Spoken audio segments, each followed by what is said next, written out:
नहीं नहीं, प्राण। सवाल तो नहीं, प्रांशु और जी का एक सवाल है। हम्म। आपने जो भी कहा वो सब सेंस बन रहा है। अब सवाल ये वो पूछ रहे हैं कि जो सत्ता में है वो क्या इसको सुनेंगे और इम्प्लीमेंट करेंगे।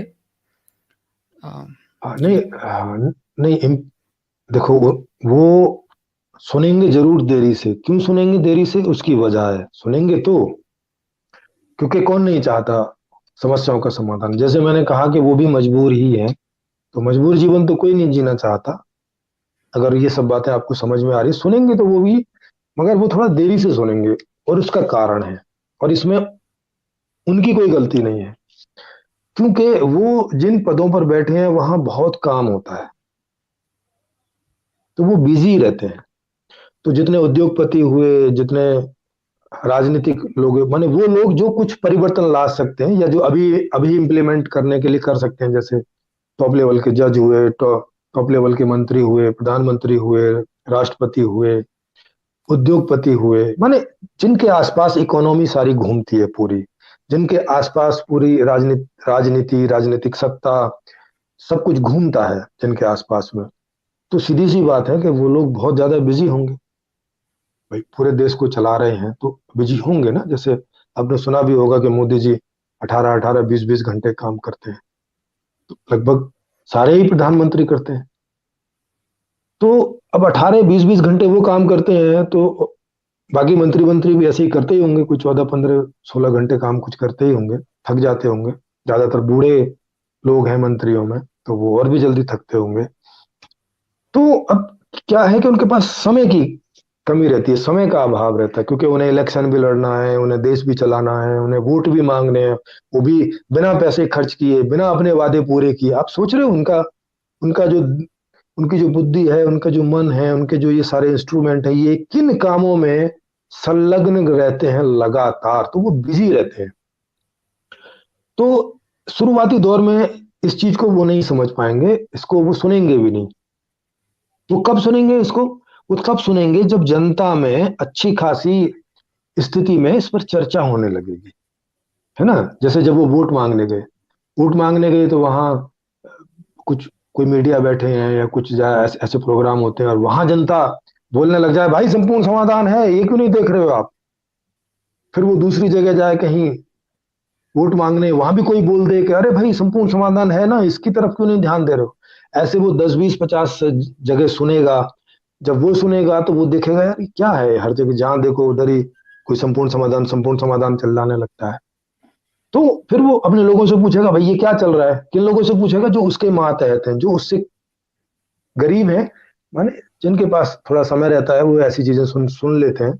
वो बोलेंगे, हाँ महाराज, हाँ नेताजी, है तो एक आदमी ऐसे ऐसे संपूर्ण समाधान की बात कर रहा है, ये उसकी वेबसाइट है, ये है, आप थोड़ा देखो। तब वो जाके इसको देखेंगे। कब देखेंगे? जब उन्हें लगेगा कि अब जनता कोई और विकल्प बोल दे रही है, तो उनको लगेगा कि यार ये तो वोट नहीं मिलेगा ऐसे।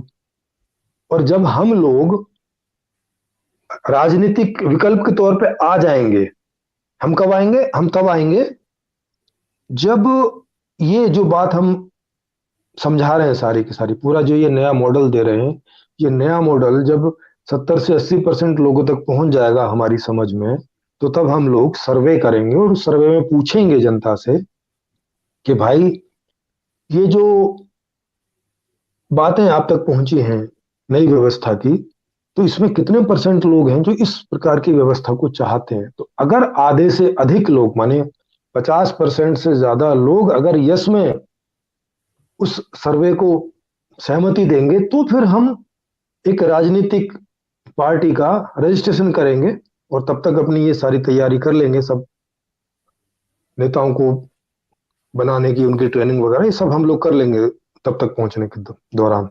उसका पूरा का पूरा हमारे पास में पूरा परफॉर्मा है, पूरी संरचना है, उसका पूरा डिजाइन है।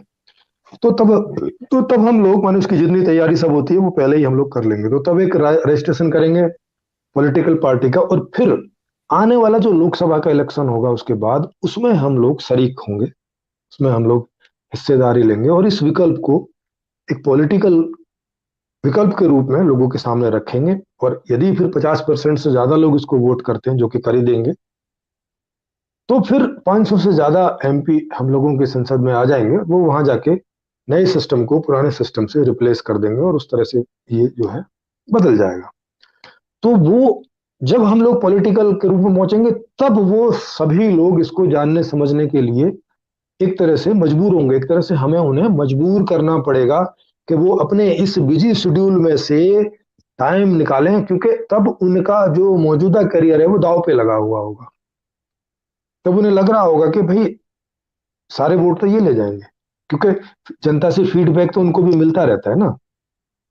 जैसे अभी 3 काले जो कानून थे, जो अभी मोदी जी ने जिनको वापस लेने का की घोषणा की है, तो उनको पंजाब के इलेक्शन और यूपी के इलेक्शन में ऐसा कोई फीडबैक मिला होगा ना कि भाई यहाँ तुम्हारी जो सत्ता है वो जाने की स्थिति में, अगर इस पे अड़े रहे तो किसानों का फायदा हो ना हो लेकिन तुम्हारी सत्ता जरूर चली जाएगी। तो इस तरह के फीडबैक उन्हें मिलते रहते हैं। तो जब ये संपूर्ण समाधान की बातें सारी दुनिया में जाएंगी, भारत में ज्यादातर लोगों के पास पहुंचेगी, तो तब ये फीडबैक उनको भी पहुंचेगा। तब वो इस पर ध्यान देने की कोशिश करेंगे और समझने की कोशिश करेंगे। तब वो इसमें साथ में सम्मिलित हो सकते हैं कि भाई हम भी राजी हैं। ज्यादातर संभावना है कि सब लोग सम्मिलित हो जाएंगे। बाई चांस नहीं भी होंगे कोई वजह से, तो जो तरीका मैंने बताया उससे तो हो ही जाने। तो इस तरह से है। तो इसलिए वो इसको समझेंगे और इम्प्लीमेंट करने में हिस्सेदारी लेंगे। नहीं भी लेते हैं अगर कुछ लोग, तो इससे कोई फर्क नहीं पड़ता है, लोकतंत्र है। 50% से ज्यादा लोग एग्री हैं तो वो संविधान अप्लाई हो जाता है और वो अप्लाइड हो जाता है। उस समय जो भी लोग होंगे वहां, वो लोग अप्लाई करेंगे। ये कोई जरूरी तो है नहीं कि मोदी जी को ये अप्लाई करना है, कि राहुल जी को ये अप्लाई करना है, कि ममता बनर्जी जी को ये अप्लाई करना है, कि केजरीवाल जी को ये अप्लाई करना है। वो भी इससे सहमत होंगे तो वो अप्लाई करने में शामिल हो जाएंगे, नहीं होंगे तो जो लोग होंगे वो अप्लाई करेंगे। अल्टीमेटली तो लोग ही अप्लाई करते हैं। जी। इसमें आपको कुछ लगता हो कि मैंने कुछ ऐसा कहा हो जो जिससे आपकी सहमति नहीं हो, तो आप फिर उसको यहाँ पे बता सकते हैं, कोई सेंस नहीं बना हो अगर तो। और आप